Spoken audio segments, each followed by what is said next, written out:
bloco vou falar sobre China com Simone Trave, que está lançando quinta-feira, 7h30 da noite, no Café do Porto, o livro Uma Estranha no Ninho.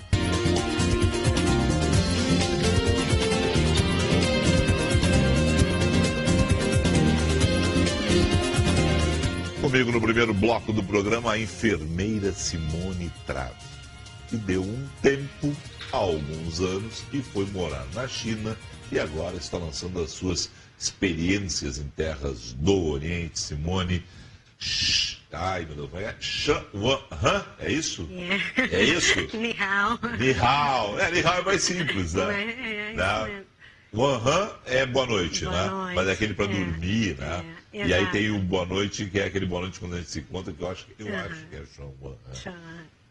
Ni hao é melhor. Como é que foi você para você largar tudo aqui, né, e viver um ano na China, essa experiência que você está relatando agora em Uma Estranha no Ninho?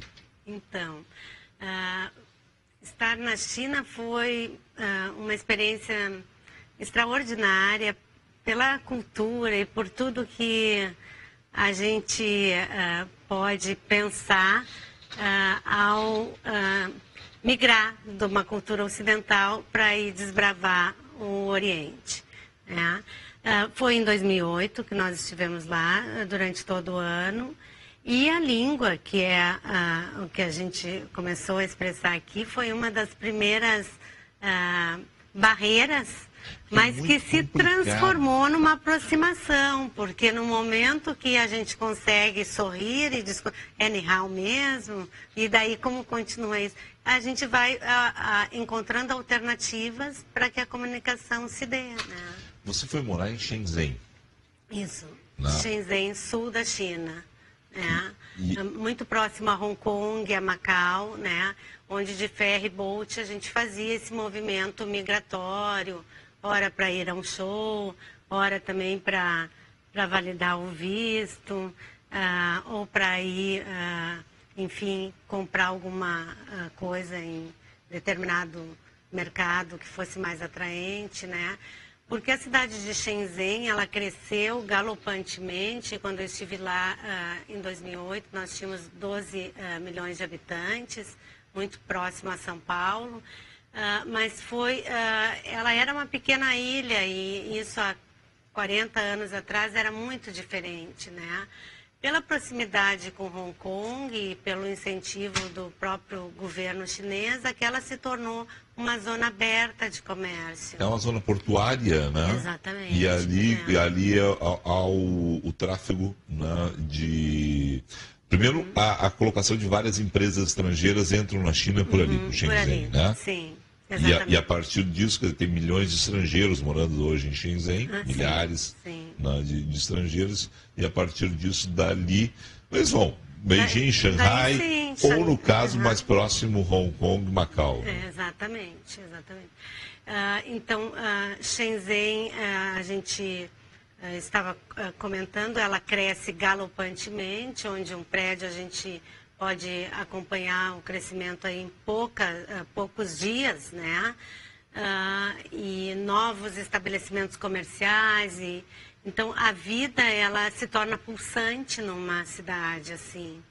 E nós, como família, termos a oportunidade de vivenciar isso, foi o motivo, assim, de pegar ou largar. Vamos pegar né, essa oportunidade e fazer valer, porque é o que muitas vezes a gente encontra no nosso dia a dia, a possibilidade de ficar numa vida confortável, bem estruturada, mas que carece de desafios, né? E estar na China representava né, enfrentar um novo desafio. Né? Quem estava na China com você? Qual era a família? Quantas pessoas estavam lá? Como é que vocês formaram? Não, na verdade, eu fui... meu ex-marido já estava desde 2006 lá. Em 2007 eu fui para conhecer o local. E não é difícil a gente se fascinar pela mitologia, pela grandiosidade, pelos serviços, pela massagem chinesa, por tantas as coisas que... A massagem é fácil. A massagem chinesa ela encanta, fácil. encanta mesmo. Então, por diversos fatores, é uma tomada de decisão certa. Eu estava trabalhando aqui na PUC, e daí conversei com a direção do curso e estava já em fase final do doutorado. E então, com o aval da instituição, eu enfrentei o desafio. Fomos para lá, eu e a minha filha mais nova, que naquela época tinha por volta de 15 anos. E daí ela estudou numa escola americana e acabei também indo trabalhar como enfermeira nesta mesma escola. Nesse caso, para quem trabalha na área da saúde, é riquíssima a experiência. Ela deve ser maior que em outras áreas, porque a tradicional medicina chinesa é muito diferente do que a gente tem no Ocidente, né? E isso deve ter sido muito legal de ter acompanhado. A questão do sistema de saúde, assim, e da forma da medicina tradicional e da medicina chinesa, ela se contrapõe. E nós pudemos aí observar em vários momentos, né? E alguns deles eu descrevo aqui no livro, né?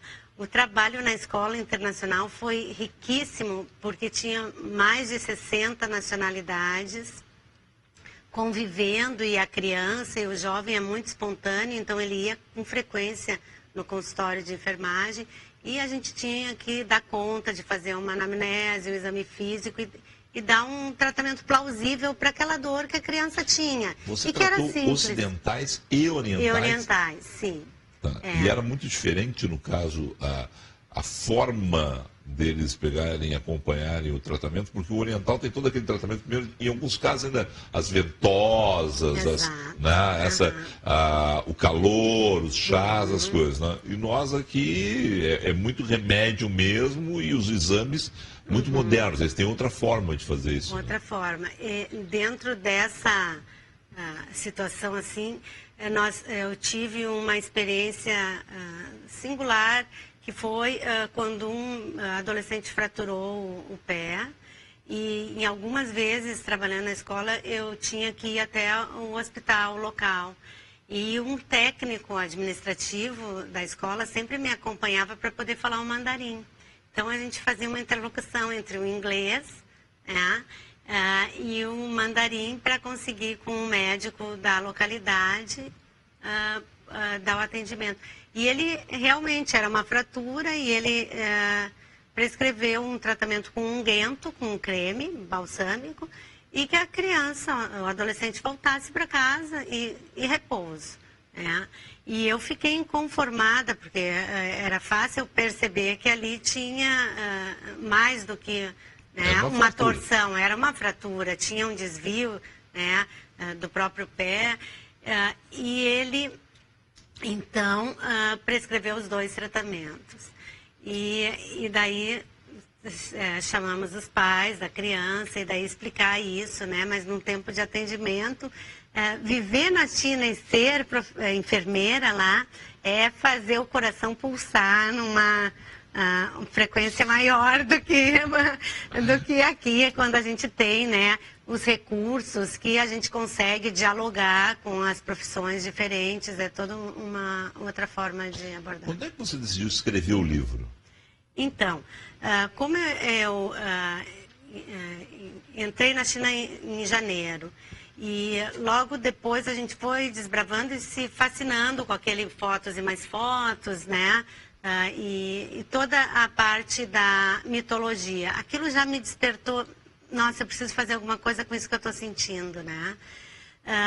Mas ainda não tinha começado. Eu tinha uma pequena agendinha de orientações que eu registrava. Enfermeiras gostam de registros, né? Até porque a gente precisa muito disso na nossa prática. Mas quando eu comecei a trabalhar na escola, de fato, né, depois do terremoto de Sichuan, que eu fui fazer um trabalho voluntário, então quando o diretor da escola me convidou para permanecer, e então eu pude ficar presa no consultório de enfermagem. E daí eu já não podia mais, porque eram tantas coisas que iam me transbordando. E eu fui escrevendo sobre essas impressões lá na China. E esses registros daí voltaram comigo para o Brasil. E um ano após, eu entrei em contato com uma grande amiga que eu tenho, que é a Denise Aertes, que trabalha com o Espaço Terapêutico Bororó aqui. E disse, Denise, lê isso, né? Daí a Denise estava em período de férias, daí ela me ligou lá do Costão de Santinho e disse, Simone, vai ter que publicar. Daí eu disse, não, né, vamos devagar, né? Daí ela disse, não, a gente vai no teu tempo, mas a gente vai trabalhar isso. E daí a gente foi trabalhando num processo assim, contínuo, só que com o mundo do trabalho acontecendo junto. E por isso que eu levei tanto tempo, porque nesse intervalo depois eu me tornei diretora do curso na UFSPA, né? E daí a gente tem que dedicar para o trabalho um tempo e agora... Ou seja, é uma escritora que fez o registro de uma viagem, de um período que ficou lá, mas não tem a preocupação assim, bom, agora na minha próxima viagem vou escrever outro livro, estou preparando... Tu colocou no papel aquele ano, até para guardar mesmo, para armazenar tudo isso, dá para dizer? De certa forma foi bem isso, Fernando. O que aconteceu? Eu fui colocando e tornei o livro. Só que nesse percurso de escrita e também do meu próprio processo de vida pessoal, algumas coisas se desacomodaram. E eu comecei a fazer leituras da vida, da natureza, de modos de ser, que hoje eu posso dizer, eu já tenho um segundo trabalho iniciado. Já está pronto para escrever outro. Eu já estou em processo. Essa leitura em função de natureza, foi também buscar lá na China alguma coisa? Foi de novo pesquisar a China? Foi olhar... Porque... Da forma como descreve, eu passei olhos, né? No livro, não consegui me ater ele na íntegra. Você me lembrou um pouco, guardada todas as diferenças e as proporções, o Lao Wei da querida Sônia Bride, porque você conta relatos do que você viu. O livro da Sônia também. Né? A vida dela, do Zero e do filho na China, com histórias engraçadíssimas, e você tem isso, né? Você tem essas questões. Diferente, por exemplo, você trata um pouco da história da China, mas num livro da Cláudia Trevisan, tanto o China quanto os chineses, que ela entra cabeça de jornalista, direto na história mesmo. Na coisa. Você vai contando na primeira pessoa as histórias, como você viu isso? Exatamente, eu li o livro da Sônia, e ela faz um registro que traz um pouco disso, mas eu vou conversando de uma forma assim, vivida. E eu digo isso bem no início, cada palavra foi vivida, sentida, e talvez com uma releitura depois de chegar aqui no Brasil. Né? Até porque... dentro desse processo, eu vivi um divórcio de um casamento de 25 anos e a China foi, assim, um país que me oportunizou um grande aprendizado e também uma fortaleza, né? Para que a gente possa estar vivenciando algo diferente e buscando uma felicidade possível, porque estar na China era buscar uma felicidade diferente, né? Como é que era o teu contato com as mulheres chinesas no sentido de família? Elas vivem um regime, acho que a melhor palavra é horrorosa, mas é a melhor palavra, uma submissão. Né? De alguma forma. De alguma forma a palavra talvez melhor enquadre, né? A situação, resuma a situação, né? Eles ainda têm muita força a figura do homem, né? do provedor, a mulher ainda está muito submissa. Você tinha contato com elas dentro do hospital, fora, como é que era isso? Eu falo, no capítulo Mulheres Trabalhadoras, eu falo um pouco da mulher chinesa. Elas, em diversos momentos, eu tive contato dentro da escola, também numa academia de yoga, totalmente especial, com piso aquecido, é um outro universo também de um treinamento mais elevado, né? E com as mulheres eu pude também aprender assim, que há algo comum entre nós e as chinesas, né? Eu me reporto assim, aquilo que Simone de Beauvoir coloca, né? A gente não nasce mulher, a gente se torna, né? E eu acredito que nesse processo de se tornar, existem coisas que têm que ser mobilizadas. E eu percebo as chinesas, neste momento, do filme né, que eu estava lá, algumas delas já se movimentando nessa direção. É claro que o papel da mulher não é ela que escolhe a refeição, ela muitas das vezes caminha atrás do homem.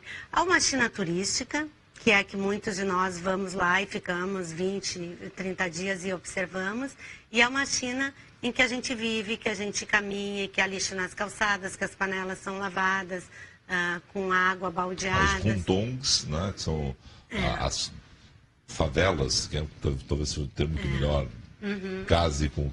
Não, mas as grandes áreas pobres da China, onde você não tem... Como também não tem aqui, também não fica... A gente fica, horror na China. Aqui também, né? Também temos aqui não tem saneamento básico. Os hutongs são muito complicados. Né?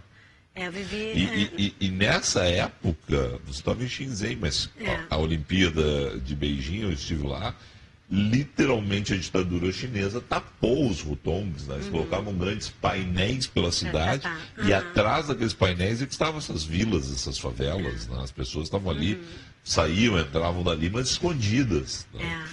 Então, as mulheres dentro desse cenário, né? Coloridas, muito coloridas, uma coisa que me chamava muita atenção é que elas andavam pelas ruas lindas, até com exagero de adereços, né, na minha visão, né, mas quando elas chegavam para trabalhar no escritório, que era uma situação que eu acompanhava, elas tiravam os sapatos de salto e ficavam de chinelinhos na sua escrivaninha. Sobre a mesa, um ovo cozido. E assim era uma rotina toda diferente de um viver bem, né? A relação familiar é difícil da gente adentrar, né? Porque ela requer também uma vivência talvez num período maior, mas eu pude perceber nelas uma grande curiosidade, elas queriam tocar o cabelo da gente, aprender hábitos. Você é magrinha. Eu estive na Cidade Proibida. Acho que tem essa foto nos meus arquivos aí pra gente colocar depois. Eu estive na Cidade Proibida, eu tive barriga, né? Então as pessoas queriam tocar a barriga da gente, porque barriga para eles não é prosperidade, né? Riqueza, né? Essa coisa do... são 10 anos, mas o ocidental já estava presente em algumas regiões, caso de Shenzhen, caso de Beijing, caso de Shanghai, mas quando você chega na Cidade Proibida, é o próprio chinês que está ali conhecendo, muitas vezes, que eles vão 1 ou 2 vezes na vida a Beijing, então é sempre um espanto para eles ver o ocidental, né? Para muitos ainda né? E essa coisa da prosperidade, e eu ficava assim, o que está acontecendo? Davam crianças para pegar no colo. Exato. Sabe? Não, mas eu não entendia isso. Depois, conversando com eles, que eu fui saber da questão da prosperidade, da questão da riqueza, da relação que eles fazem da barriga das pessoas. O primeiro período foi muito nesse sentido. Essa estranheza que a gente causa para o povo chinês, né? Estar lá, e as fotos e mais fotos, eles quererem tocar, né? Pelo menos dizer um ni hao, ou saudar a criança e ela poder falar um hello pra gente. Então, isso alegrava muito os pais. O povo chinês, ele é muito amigável, ele sorri muito, ele gesticula, ele dá um jeito de se comunicar conosco também. Então, isso, para mim, foi sendo assim uma forma de estabelecer um contato que eu sabia que ia ser pelo menos por 1 ano, né? Então, foi nesse sentido, a linguagem foi sendo vencida, logo providenciamos uma lista né, para ter em casa e poder sinalizar com a senhora que trabalhava. E a gente ia dizendo arroz, Oshu Shitsao, eu vou tomar banho. Foi uma coisa que eu aprendi a dizer rapidamente, porque senão ela queria me seguir até na casa do banho, até no banheiro para tomar banho, né? E se preocupavam muito em cuidar da gente. Como eu, naquele momento, estava como mulher de um empresário, elas se preocupavam até de sair, de caminhar comigo, enfim, de andar de sombrinha na rua, né? Não, fora também essa questão assim, da estranheza que nos causa, né, esse tipo de serviçal, né, que não existe mais, ainda bem para nós, né, mas eles ainda têm essa tradição, né, da pessoa segurando a sombrinha para outra, né, para o chefe, para o patrão, né, também tem isso. Como é que foi a alimentação, hein? Então, tem coisas muito saborosas, né? Inclusive alguns... Chegou a comer inseto, gafanhoto, aquelas sim, coisas alguma baratas? coisa. Né? Eu confesso que o que eu pude saborear até como uma escolha foi a carne de serpente, né? Eu comi carne de cobra num jantar que não havia muitas opções, que eu tinha que escolher por macaco, cachorro, então eu escolhi com a minha filha, a gente vai, então, os banquetes deles são muito legais. Se você não sabe o que você está comendo. Sim. Fora o pato pequim, o pato laqueado. Laqueado, que chega a ser bonito, colorido. Que é bonito e tal, e tudo bem. Você vê o que está comendo e tem ideia do que está comendo. Aquelas outras coisas que eles colocam todos assim muito nos banquetes, me dá um medo aquilo. Então, o meu primeiro pedido sempre era brócolis. Eu nunca gostei tanto de brócolis como naquele ano. Porque se tinha brócolis, o resto entrava com acompanhamento, né? E daí, sim, essas outras iguarias fizeram parte. Mas há que se dizer também que tem coisas muito lindas, como as frutas que ficam nos carrinhos nas ruas, a batata doce quentinha, né? Ali fora, em Beijing também, quando a gente foi caminhar lá pela muralha. Então, tem algumas especiarias que são preparadas com muito cuidado, né? E a gente observa isso. Cuidado, no caso, não com a higiene, mas cuidado com esse afeto que a alimentação também representa. Uma coisa que me chamou muito a atenção, Fernando, é o fato de eles preconizarem que o almoço seja feito, que o jantar seja realizado até 5 horas antes de dormir, né? Isso tem um sentido assim também que vai para a saúde, né?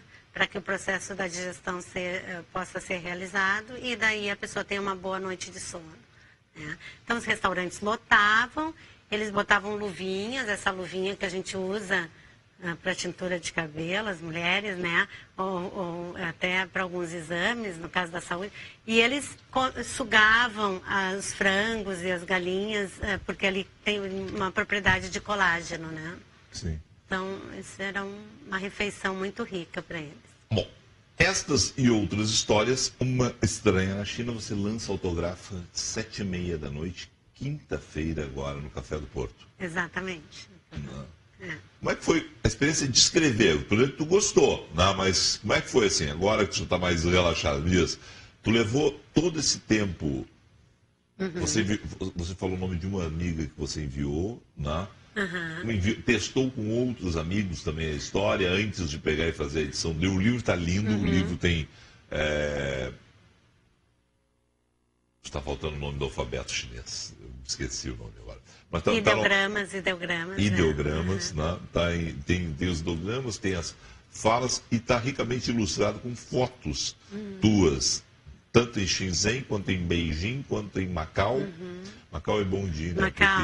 Macau é bom dia. Macau é uma cidade que talvez as pessoas não vão tanto a Macau, mas para nós brasileiros é bom porque ela foi colonizada por portugueses, e ainda tem lá seus resquícios, né? Tem as suas frases lá nas paredes. Sim. Não se fala português, sabe? Não adianta chegar lá falando português, não vai adiantar nada, mas só de uma coisa, eles sabendo que você é brasileiro, eles vão tratar melhor ainda. Por sinal, o povo chinês é muito legal. Exatamente. O povo chinês, assim, eu acho que o traço marcante é a questão de ser amigável, né? De estar aberto para querer aprender mais, né? E de compartilhar o que eles sabem também, porque é um país milenar, né? Então, certamente a gente, quando se retira os preconceitos, a gente pode também mergulhar nisso que a China pode nos oferecer. E quando tu perguntou como é que foi construir o livro, então, foi exato a partir desses registros diários que eu fiz quando eu estava lá. E quando eu cheguei aqui no Brasil de volta, no ano de 2009, eu estava terminando o doutorado, mas eu sabia que eu teria que fazer alguma coisa com isso, né? Porque a China tinha provocado em mim também uma mudança pessoal. E de forma tão, que eu penso, com leveza, né? Essa mudança está descrita aqui, né? E o aprendizado, acho que sempre que a gente vai para um país diferente, a gente tem essa possibilidade. E agora eu vejo, assim, tantos jovens, tanta gente também nesse movimento de poder sair do Brasil ou de querer, ela se oportuniza, né, abrir uma janela para o mundo, né? Seja lá no Canadá, que a gente vai ter que viver, às vezes, com uma temperatura extrema, né? Na Groenlândia, quem sabe, não sei onde as pessoas pensam, né? Mas eu acho que está aberto né, a entrar nesse caminho, entrar nesse barco, né? Com certeza. Se divertir um pouco com isso também. Simone, obrigado pela presença aqui essa noite. Sucesso para você. Quinta-feira, 7h30 da noite, no Café do Porto, sessão de autógrafos da Simone Trave para Uma Estranha no Ninho, as vivências dela na China. Obrigado, uma boa noite a você. Boa noite também, muito obrigada. Foi uma alegria estar aqui com